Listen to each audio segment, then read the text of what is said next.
তো আজ তৈরি করব সর্ষে পোস্ত দিয়ে রুই মাছের ঝাল। তো দেখে নাও তাহলে কি কি লাগে।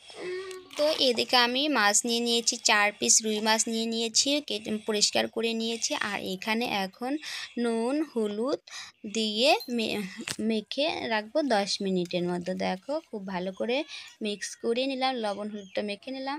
আর এখন এটাকে আমি 10 মিনিট রেস্টে রেখে দেবো। আর এ পাশে আমি গ্যাসের কড়াইটা চাপিয়ে দিয়েছি, হিট হয়ে গিয়েছে, তেল দিয়ে দিলাম পরিমাণ মতো। আর 10 মিনিট পর ফিরে এলাম। দেখো এখন আমি মাছগুলোকে ভেজে নিব, এক এক করে সবগুলোই মাছ দিয়ে দিব। আর এই মাছগুলোকে একটু উল্টে পাল্টে ভেজে তুলে নেব, মানে দু পিঠে ভালো করে ভেজে তুলে নেব। দেখো মাছগুলো ভাজা খুব সুন্দর হয়ে গিয়েছে, ব্রাউন কালার চলে আসছে। তো আমি এখন এগুলিকে উঠিয়ে নেব। দেখো কালার বেশ সুন্দর হয়েছে। আর বন্ধুরা দেখো এই পর্যন্ত যারা আমার ভিডিওটা দেখলে ধৈর্য ধরে দেখছো, প্লিজ তোমরা একটি লাইক দিয়ে ভিডিওটা দেখা শুরু করে দিও। আর ভালো লাগলে আপনজনদের মধ্যে শেয়ার করে দিও। আর দেখো এদিকে সব কিছু রেডি করে নিয়েছি, সর্ষে পোস্ত বেটে নিয়েছি, আদা বাটা, জিরে বাটা, লঙ্কা বাটা, পেঁয়াজ বাটা। তো সমস্ত কিছু রেডি করে নিয়েছি। আর ফোড়নের জন্য সর্ষে, কালো জিরে আর জিরে শিলনোড়াইতেই বেটে নিলাম।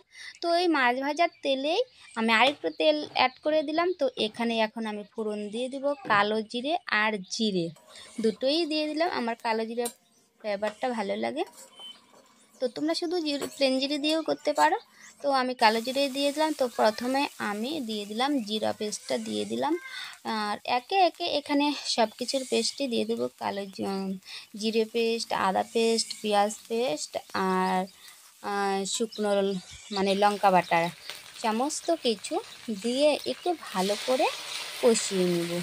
এর সঙ্গে হলুদ গুঁড়োও অবশ্যই।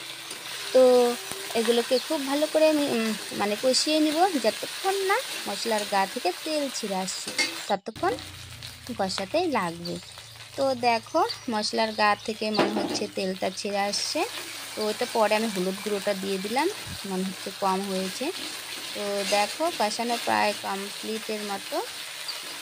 দেখো বন্ধুরা মশলার গা থেকে তেল ছেড়ে দিয়েছে। তো এখানে আমি সর্ষে আর পোস্তটা যে বেটে রেখেছি সেটা দিয়ে দিলাম।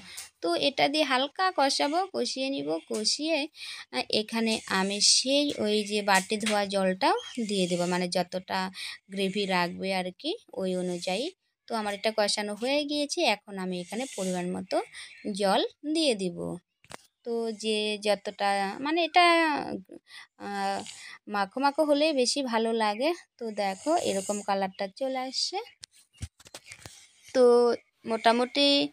আর এখন দিয়ে দিলাম এখানে পরিমাণ মতো নুন। তো তারপর এখানে যখন একটু ঝোলটা ফুটে উঠবে তখন দিয়ে দিব ভেজে রাখা মাছগুলো। তো দেখো ঝোলটা ফুটে উঠেছে, আমি এখানে ভেজে রাখা মাছগুলো এক এক করে দিয়ে দিচ্ছি। আর মাছগুলো দিয়ে মোটামুটি 3-4 মিনিট ঢাকা দিয়ে হাই ফ্লেমে জাল করব। তো দেখো 3-4 মিনিট পর ফিরে এলাম, বেশ সুন্দর হয়েছে, কালারও খুব সুন্দর হয়েছে। আর নামানোর আগে দুটো কাঁচা লঙ্কা চেরা দিয়ে নামিয়ে নিব, কারণ কাঁচা লঙ্কার ফ্লেভারটাও তুলে নিয়ে। তো কাঁচা লঙ্কাটা দিলাম, তো আবারও 1 মিনিটের মতো ফুটিয়ে নামিয়ে নিব। আর দেখো বন্ধুরা কালারটা কত সুন্দর চলে আসছে। আর এখন আমি এটাকে নামিয়ে নিব সার্ভ করার জন্য। তো দেখো নামানো হয়ে গিয়েছে, এখন সার্ভ করব। বন্ধুরা তোমাদের কেমন লাগলো ভিডিওটা প্লিজ তোমরা কমেন্ট বক্সে কমেন্ট করে জানিও। আর তোমরা যদি এই ধরনের রেসিপি দেখতে চাও প্লিজ তাহলে কমেন্ট বক্সে অবশ্যই জানাবে। আর দেখো এদিকে আমি সার্ভ করার জন্য একটি প্লেট নিয়ে নিয়েছি।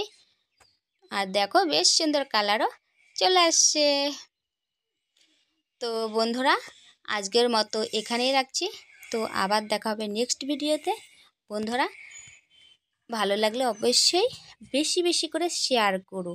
আর যদি কোনো নতুন বন্ধু এসে থাকো প্লিজ চ্যানেলটিকে সাবস্ক্রাইব করে পাশে থাকা বেল আইকনটি অল করে রেখো। টাটা।